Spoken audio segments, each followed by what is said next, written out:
Bonjour, bonsoir les amis, j'espère que vous allez bien, que vous êtes en forme, que vous avez la pêche. Je voulais, avant de rentrer dans le vif du sujet, je vais vous parler de la lyre turque, de ce qui s'est passé. Je voulais vous parler d'un truc très perso. Hier, ma mère, elle est tombée, elle s'est fait très très mal, et ça aurait pu être dramatique. On est allé aux urgences, etc. Et ça m'a rappelé des moments difficiles, mais ça m'a rappelé également que la vie, elle est courte et que mon père, j'ai perdu mon père, j'ai encore ma mère, j'espère qu'elle restera avec nous encore pendant de nombreuses années. Mais hier, c'était juste dramatique et j'étais choqué, d'accord? Et je veux vous dire un truc, vraiment, je vois parfois des commentaires du genre, ouais, t'as mis le vaccin, oui, ceci, cela. Et en fait, on voit que tout ça, c'est du vent, quoi. Tout ça, c'est du vent. Parce que le plus important, encore une fois, c'est la vie, c'est les personnes que vous aimez, c'est votre communauté. Moi, j'adore cette chaîne YouTube. J'adore cette chaîne YouTube parce que je suis passé par des moments difficiles dans ma vie. Et dans ces moments, je déprimais, etc.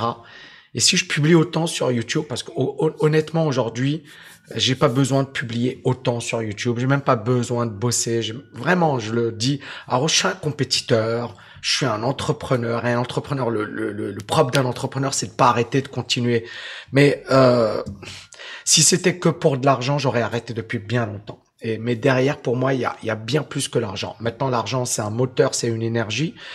Mais voilà. Mais pour en revenir à ma mère, c'est elle qui m'a motivé à écrire mon bouquin, L'art du trading.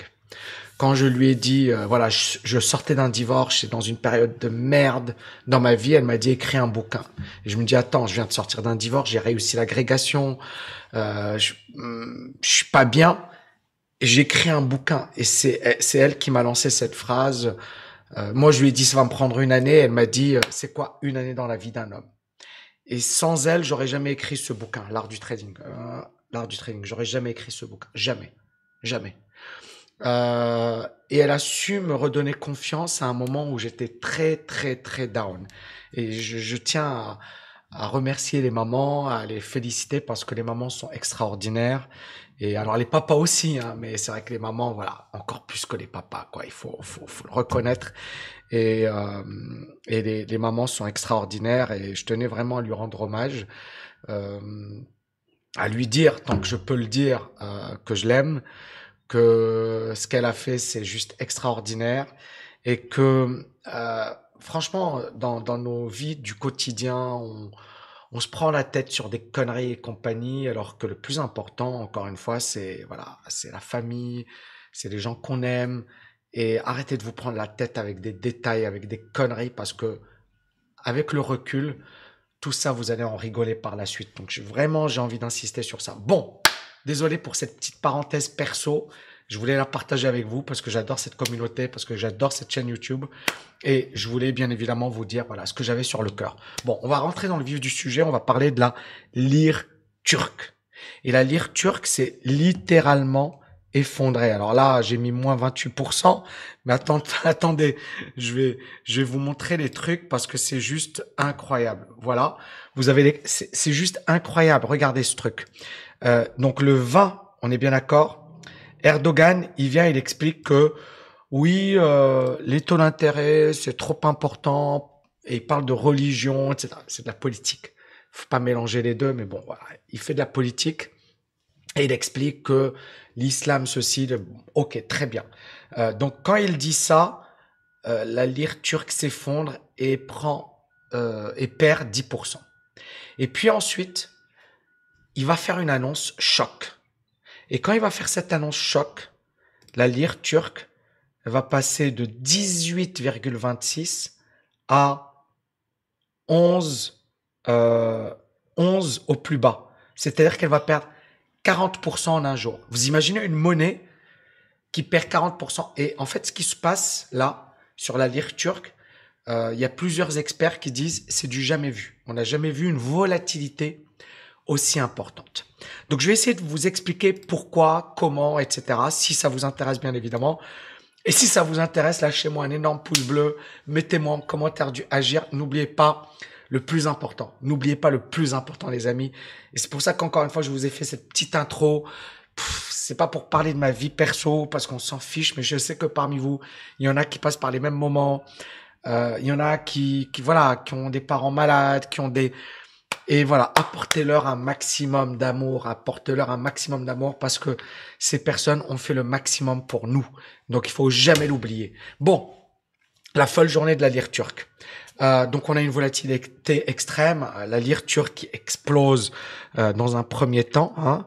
Et pourquoi? Parce que notre ami Erdogan, vous voyez, il dit l'islam demande des taux plus bas. Alors, ok, super. Mais il faut savoir un truc, c'est que les taux sont déjà bas hein, en Turquie. Je vous avais parlé, 14% et alors les Turcs, les taux sont de 14%, sauf que l'inflation est de 21%. Donc ça nous fait des taux d'intérêt négatifs de moins 7%. Donc ça n'a rien à voir avec les taux d'intérêt élevés, ça a à voir avec l'inflation. D'accord? Sauf que, voilà, quand il dit ça, on se retrouve avec une forte hausse. Et puis juste après, il va dire « Ah mais nous on va soutenir, etc. » Et vous allez voir que la lire turque s'est effondrée, on a vu moins 40%, c'est juste du délire. Donc Erdogan, en fait, il croit que sa politique monétaire, elle peut contrer la baisse de la lire turque. Et le problème, encore une fois, c'est que non seulement la lire turque s'effondre, mais on a également l'indice turc qui perd 20%. L'indice turc avait fortement progressé. Je vous avais expliqué pourquoi, notamment la raison principale, c'est que comme l'inflation est forte, d'accord, les indices deviennent une valeur refuge. Mais là, en l'occurrence, on voit une forte chute parce que la lire turque baisse. Donc, finalement, ce qui poussait les gens à investir sur les indices disparaît. D'accord? Pourquoi on investit? Parce que justement, on considère que c'est une valeur refuge. Et là, la lire turque progresse et donc la bourse également décline. Alors, comment Erdogan, finalement, il a chauffé le chaud et le froid et il a semé finalement la zizanie. En fait, Erdogan, juste après cet épisode, il a compris que c'était trop dangereux, qu'il jouait avec le feu et que la situation de la Turquie, de la lire turque, pourrait réellement s'aggraver. Et donc, il a dit, OK, on va créer un nouveau programme qui va protéger l'épargne des fluctuations de la monnaie locale. Et donc, Erdogan, il va dire publiquement, à partir de maintenant, aucun de nos citoyens ne devra transférer ses dépôts de la livre turque vers des devises étrangères. Parce que justement, comme la lire turque s'effondrait, les gens se disaient, je veux protéger mon argent. Donc, indice boursier, mais également crypto, mais également dollars, euros. Et là, en fait, Erdogan, il leur dit, non, non, non, vous n'avez plus besoin de le faire. Et il dit, vous n'avez pas besoin de vous protéger comme ça. Et donc, on a des mesures qui viennent atténuer la demande de dollars ou d'euros de la part des investisseurs privés. Alors, c'est quoi les mesures annoncées par Erdogan? Tout d'abord, les autorités vont offrir des contrats à terme non livrables pour aider les exportateurs à atténuer les risques de change. Ça veut dire quoi en français? Ça veut dire que si effectivement le risque de change est très important, l'État se porte garant pour éliminer les fluctuations. Waouh! Premièrement. Deuxièmement, le gouvernement va compenser les pertes subies par les détenteurs de dépôts en lire si la baisse de la lire par rapport aux devises fortes dépasse les taux d'intérêt promis par les banques. Donc on est dans la même logique. On va vous protéger, on va protéger votre argent. Troisièmement, la Turquie n'a pas l'intention ni le besoin de faire le moindre pas en arrière par rapport à l'économie de marché libre. Mais c'est pas ce qu'il prouve ici. Parce que là, c'est un interventionnisme d'État. L'État intervient pour sauvegarder la stabilité de la monnaie. Mais, il le dit, Erdogan, on a toujours une économie de marché. L'économie de marché, c'est une économie où l'offre et la demande jouent son jeu. D'accord? Quatrièmement, très intéressant, la retenue à la source pour les investissements réalisés en lire Libellé. Donc, si par exemple l'État veut émettre des obligations, emprunter sur les marchés internationaux, il y a normalement ce que l'on appelle une retenue à la source. Dès que tu achètes cet emprunt, tu as un impôt. Ici, 0% contre 10% actuellement. Donc, intéressant ça. On veut inciter les gens à travers les impôts à continuer d'investir. Et enfin, le gouvernement couvrira 30% de toutes les contributions versées par les travailleurs du secteur privé au système de retraite contre 25%. Il y a également une autre nouvelle, hein, il y a beaucoup de gens, d'ailleurs, les gens qui me disent, t'as mis, t'es contre le gouvernement turc. Non, non, je suis contre, moi je donne mon avis, d'accord? J'ai rien, je suis pas pour, je suis pas contre. Je vous l'ai toujours dit, je suis pas un homme politique, je suis pas, mais moi, mon discours, il est très simple. Ne comptez pas sur les hommes politiques pour changer votre vie. Comptez sur vous-même et essayez de vous protéger. Après, les hommes politiques font leur job, certains le font bien, d'autres le font moins bien, mais ne soyez pas victime des hommes politiques. C'est comme le débat Trump et Biden. Les gens pensaient que si Biden allait être élu, ça allait être la fin du monde et que tout allait être chamboulé et que Trump, il voulait leur bien. Mais en fait, les gens sont naïfs.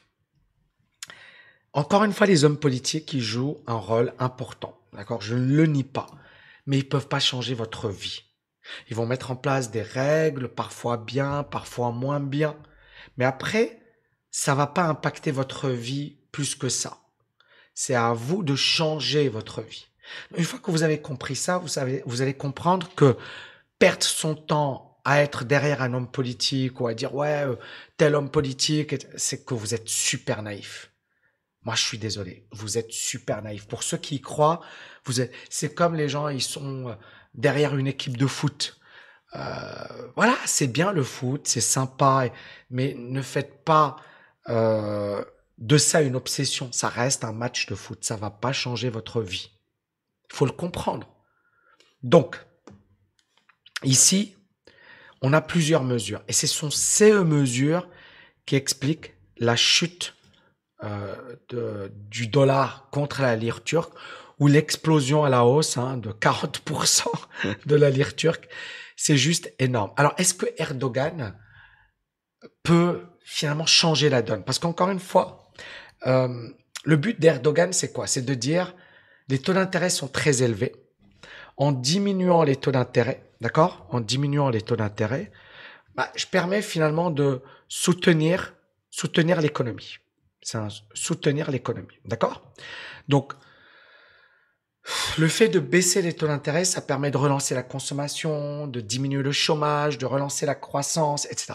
Et c'est vrai que si on augmente les taux d'intérêt fortement, ça va avoir une atteinte sur la croissance, le chômage. Donc lui, le pari de Erdogan, c'est de dire, en diminuant les taux d'intérêt, clairement, on aura des secousses à court terme, mais à long terme, ce sera positif. D'accord? C'est ça sa thèse. Il peut avoir raison. Encore une fois, moi, je ne dis pas que ce qu'il fait est complètement faux. Je dis juste, regardez les conséquences. La lire turque a explosé. D'accord? Ou s'est effondrée plutôt. Et elle ne s'est pas effondrée par hasard. Elle s'est effondrée parce que les investisseurs fuient, parce que les Turcs eux-mêmes n'ont pas confiance. D'accord? Donc, ici, Erdogan, le but, c'est quoi? C'est de se dire, on n'a pas besoin des capitaux étrangers. Donc, le but de la Turquie, c'est de se dire, pourquoi on augmente les taux d'intérêt? Pour que les gens continuent d'investir en Turquie. Mais là, on dit, à l'étranger, on s'en fiche. On veut pas de votre argent, mais on veut l'argent des Turcs. Les Turcs doivent continuer d'investir. Et donc, c'est un peu la philosophie et la politique de Erdogan. Et sa conviction, c'est que finalement, en baissant les taux d'intérêt, ça va freiner la hausse de l'inflation à long terme. Parce que les gens vont commencer à consommer local, parce que les exportations vont augmenter et parce que le chômage va diminuer et donc ça va créer une dynamique positive. Sauf que la plupart des banquiers centraux du monde, la plupart des économistes disent qu'il fait fausse route. Et force est de constater qu'ils ont raison. Moi, j'en avais parlé la première fois l'année dernière. Et j'avais dit, c'est pas une bonne politique. Et on voit que la lire turque s'est effondrée. Donc, pour le moment, Erdogan a tort. Il a tort. Alors, il a bien beau parler de manipulation, de on veut la mort de la Turquie. Tout ça, c'est du vent de politiciens. D'accord? Encore une fois, je fais pas de politique. Non. Si un pays est bien géré, eh bien, les choses seront correctes. Si un pays est mal géré, ça sert à rien d'accuser les autres de ces conneries. C'est aussi simple que ça. Je fais pas de politique. Il y en a qui vont m'accuser de faire de la politique. Accusez-moi, je m'en fiche. C'est simple, c'est de la gestion. Je vais vous donner un exemple concret. Moi, je gère une boîte, la TKL. Si mes formations étaient merdiques, qu'est-ce qui se passerait? Je vais avoir de plus en plus de mauvais commentaires, de plus en plus de gens qui vont parler en mal de moi. Et à un certain moment, j'aurai plus personne qui voudra acheter la formation. Maintenant, moi, je mets ma réputation sur la ligne. C'est-à-dire, je bosse dur, j'apporte de la valeur, j'essaie d'améliorer en permanence mes programmes. On a un programme de 350 heures sur TKL LFA. C'est du lourd. Je bosse comme un dingue. Ma voix, elle est cassée. Il y a des, ouais, c'est à cause du vaccin. Non, c'est parce que je bosse comme un malade. Point. D'accord? Et oui, oui, il y en a qui vont me dire, ouais, t'as mis attention. Oui, je sais. Mais c'est ma nature. C'est ma personnalité. Je suis comme ça. Tu vas pas me changer. C'est comme ça. Voilà. C'est bon. Mais, je suis un tueur. Je suis un bosseur. Et c'est ce que les étudiants, ils adorent chez moi. Alors, il y a d'autres trucs qu'ils détestent chez moi parce que moi, je suis quand même cash. Et il y en a qui vont dire, ah, punaise, t'as mis, voilà. Et puis, je suis quand même, je suis à fond. Je suis à fond dans ce que je fais. Mais, c'est mes points forts, mes points faibles. Je suis comme ça. Donc, il y a des gens, ils vont adorer ça. Il y a d'autres personnes, ils vont dire, ah, Tammy, c'est pas pour moi, quoi. Moi, je préfère quelqu'un de zen, de cool, voilà. Mais chacun son truc. Mais ma réputation, elle vient du fait que je bosse dur. Elle vient du fait que je mouille la chemise. Je suis pas parfait. Il y a des choses que je peux améliorer, mais il y a une chose qu'on peut pas me retirer, je mouille la chemise. Je donne le max. Quand je dis quelque chose, je fais le max pour le délivrer. Ça ne veut pas dire que je délivre toujours, mais je vais mouiller la chemise pour le délivrer. C'est ma marque de fabrique. Et donc, les étudiants, ils disent, waouh, c'est le signal. Si les gens ils vont se casser, je vais pas dire ouais c'est parce que il y a une manipulation ou ceci. Ouais bah, j'ai des concurrents, j'ai des gens qui m'aiment pas, j'ai des gens qui vont parler en mal. C'est clair. Mais à un certain moment, assume tes responsabilités. T'es bon, t'es pas bon, t'es pas bon. Arrête d'accuser les autres. Et donc la même chose s'applique à un pays. Je suis désolé. Si un pays gère bien son pays, donc un dirigeant gère bien, qu'on voit lui taper dessus. Regardez, Dubaï, on n'a pas arrêté de les insulter, de leur taper dessus, de les traiter de tous les noms. Et les gars, ils continuent, ils délivrent. Alors ouais, il y a ceci, regardez, toutes les choses dégueulasses qu'on va dire sur Dubaï. Mais une force est de constater qu'ils sont bons. Tu peux les insulter jusqu'à, voilà, mais ils sont bons, ils ont délivré. Moi, récemment, je suis allé... alors avec ma mère, on a été avec mon épouse, on a été à Miracle Garden et autour de Miracle Garden, c'est le jardin des miracles, c'était le désert, il y avait rien. Et ça faisait 2, 3 ans, on n'y a pas été. On est allé là-bas, en fait, il y avait une ville. Il y avait et là on s'est dit mais ils sont trop forts quoi. Ils n'arrêtent pas. Alors on peut la critiquer, on peut dire mais les gars ils délivrent. Et c'est la leçon que j'ai à Dubaï. C'est, les gens, ils se font insulter mais les gens, ils viennent à Dubaï, quoi. Il y a 90% d'étrangers. Et tu as beau les critiquer, les gens, ils continuent de venir à Dubaï, quoi. Ah ouais, ouais, c'est nul. Ouais, c'est artificiel. Ouais, c'est n'importe quoi. Ouais, c'est de l'esclavagisme. Ouais, ceci. Bah, les gens, ils viennent. Ok, accusez-les. Ils viennent, les gens. Et c'est là où on doit se prendre une leçon. Donc, si t'es faible, au sens tu gères mal, t'es mauvais, Dubaï n'existerait pas, quoi. Il serait plus là. Mais comme ils bossent, les gars, ils bossent, ils se remettent en question. Le cheikh de Dubaï, il va dans les administrations, genre il y va le matin. Genre, si les gars ils font pas leur boulot, il leur dit allez, dégagez, ciao, on veut pas de vous. Et c'est comment dire, c'est sa réputation, quoi. Il se déplace lui-même. Genre, hey, qu'est-ce que vous faites? Vous faites pas le job. Ciao. Et c'est là où tu vois que c'est bon. Dubaï, c'est pas une démocratie. Eh ben, Dubaï, leur vision, c'est quoi? C'est de faire la ville la plus heureuse au monde. Et donc, ils ont des trucs pour les noter.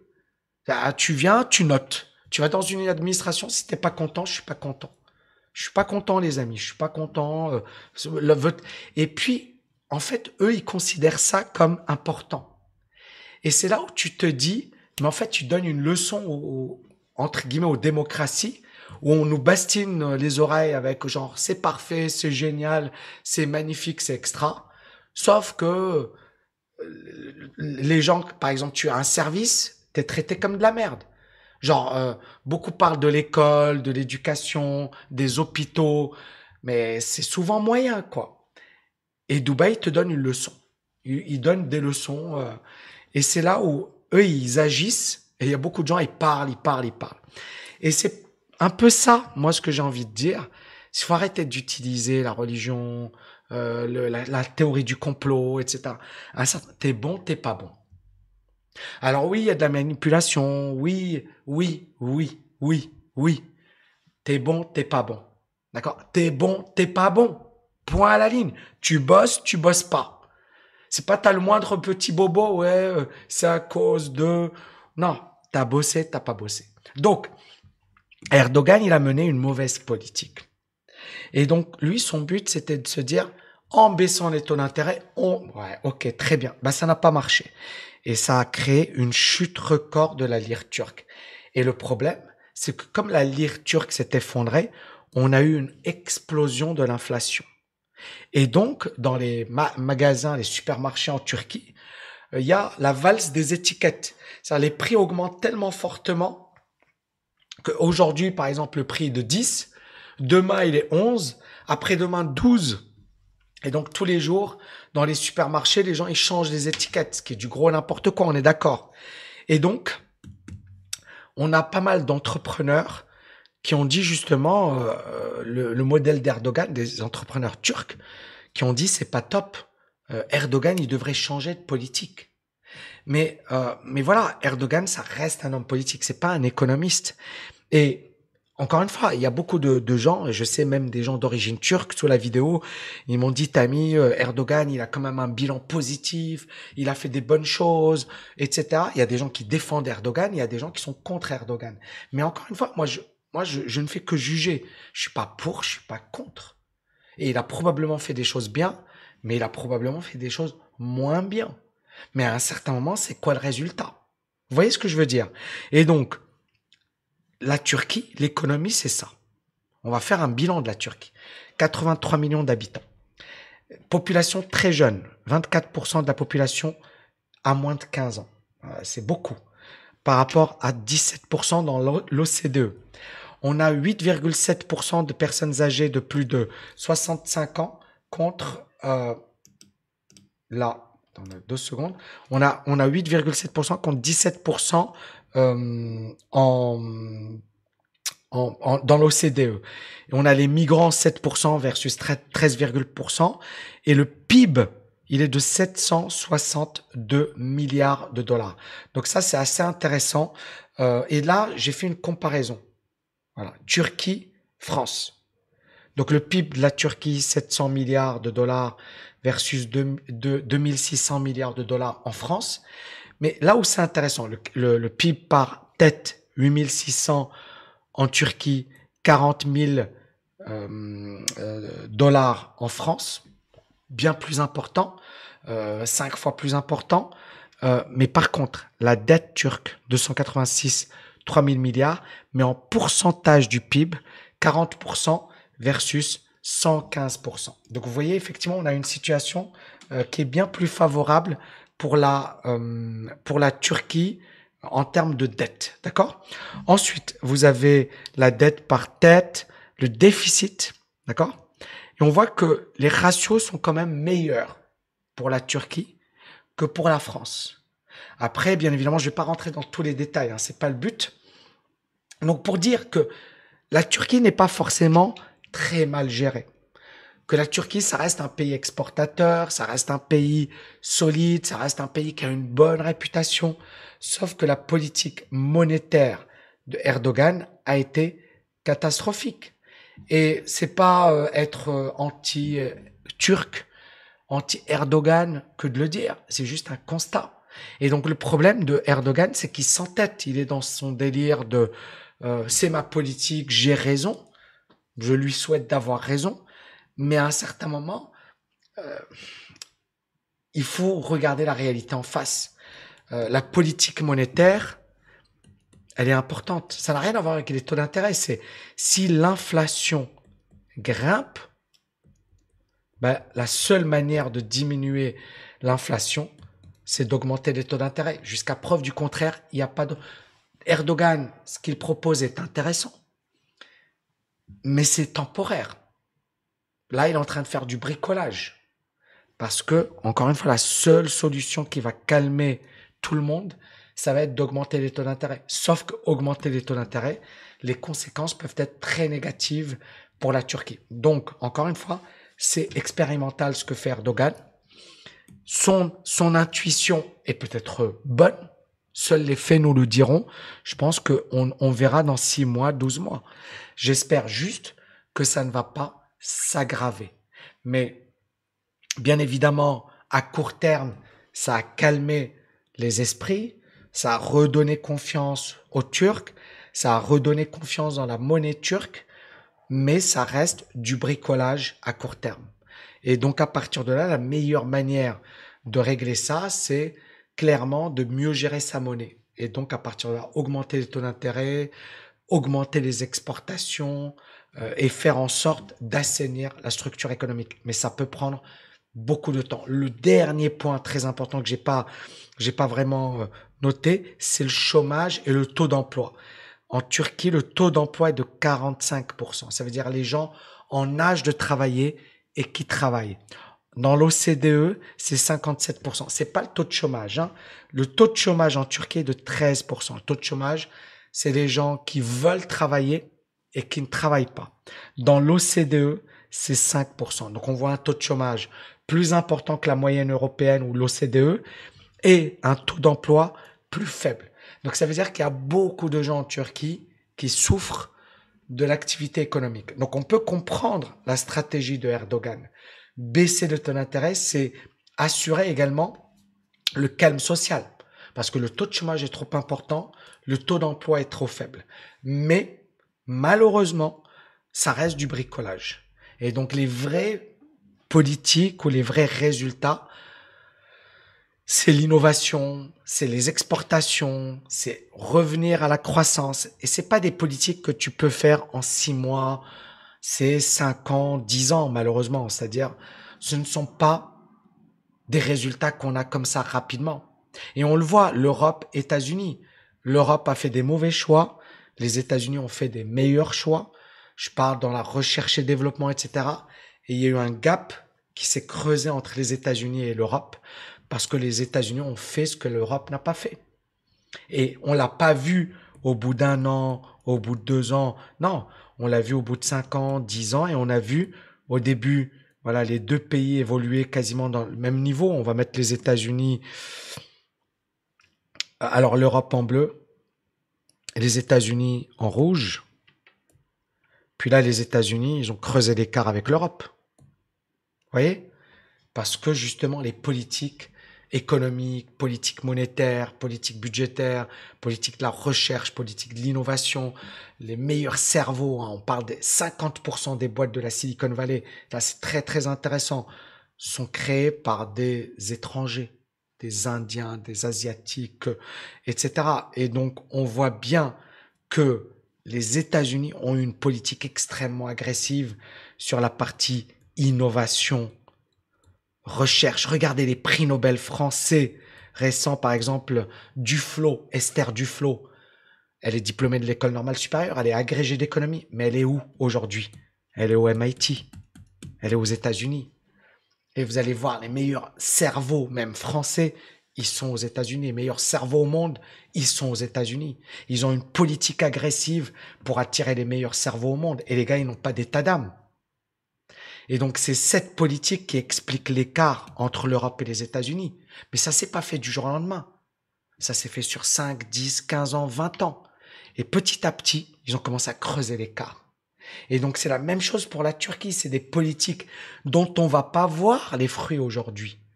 Mais on va les voir dans 5, 10, 15, 20 ans. Et après, ça va être énorme. C'était une grosse vidéo, les amis. Alors désolé, hein, je sais que mon point de vue, certaines personnes vont pas le partager, et c'est pas grave.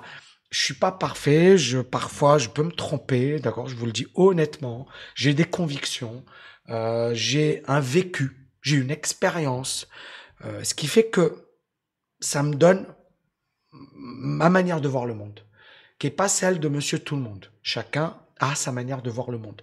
Moi, c'est mon expérience qui me permet de penser comme ça. Et encore une fois, je suis pas parfait.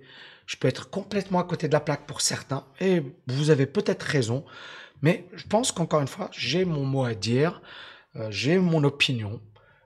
Moi, le plus important, c'est de se respecter les uns des autres. Vous pouvez ne pas être d'accord avec moi, c'est pas la peine de dire ah, c'est n'importe quoi ou tu comprends rien. Oui, je comprends ce que je comprends. Point. Ma manière de voir le monde, mon expérience, mes études, mais j'essaie de ne pas être un démagogue. J'essaie de ne pas vous brosser dans le sens du poil. J'essaie pas de pas vous dire ce que vous avez envie d'entendre, parce que je m'en fiche. Alors mon but, c'est pas de faire des millions de vues en vous racontant des conneries que vous avez envie d'entendre. Ça s'appelle de la démagogie. Ça s'appelle de la politique. Et même sur YouTube, il y a beaucoup de politique sur YouTube. Moi, mon but, c'est quoi? C'est de vous dire, voilà mon discours, voilà ma philosophie. Et moi, mon approche, encore une fois, elle est très pragmatique. Si tu comptes toute ta vie sur la politique, débrouille-toi. Si à un certain moment tu comprends que la politique, elle est importante, Dubaï, c'est de la politique. Ce qu'ils ont fait, c'est une politique. Et c'est une politique qui, moi, me parle. C'est, on met en place les meilleures structures et après que le meilleur gagne, débrouillez-vous. Et ne vous focalisez que sur le fait de générer de la valeur. J'adore. J'adore. Moi, je m'en fiche de voilà, des discours à 2 balles. Et genre, waouh, ça va changer ma vie. Non, ça va pas changer ta vie. Ce qui va changer ta vie, c'est à un certain moment, tu bosses sur toi-même. C'est ça ce qui va changer ta vie. Maintenant, si tu comptes sur les hommes politiques et t'es toute ta vie en train de dire, ouais, mais peut-être que ceci, peut-être que ça, tu verras que tu vas commencer à décliner petit à petit. Alors, bien sûr, et ça, encore une fois, je le dis, il y a certaines personnes qui ont la chance d'avoir ou d'être bien nées. C'est Gary Vee, hein, il vient de Biélorussie, juif de Biélorussie. Il dit, voilà, ils sont arrivés très jeunes aux États-Unis. Et il dit, mais j'ai eu de la chance d'être aux États-Unis parce que c'est comme si mes parents, ils avaient tiré un ticket de loterie, ils ont gagné au loto. Parce que par rapport au reste du monde, le fait d'être né aux États-Unis, c'est magnifique. Maintenant, aux États-Unis, il y a des gens qui cartonnent, il y a des SDF et des gens qui galèrent. Donc ça ne veut pas dire parce que tu es aux États-Unis que tu as réussi ta vie. Moi, quand j'étais à New York, j'étais choqué. Pourquoi choqué? Parce que j'habite à Dubaï aujourd'hui, je vois pas de SDF, je vois pas de... Ça veut pas dire qu'il y en a pas. Mais quand tu es à New York, tu le vois.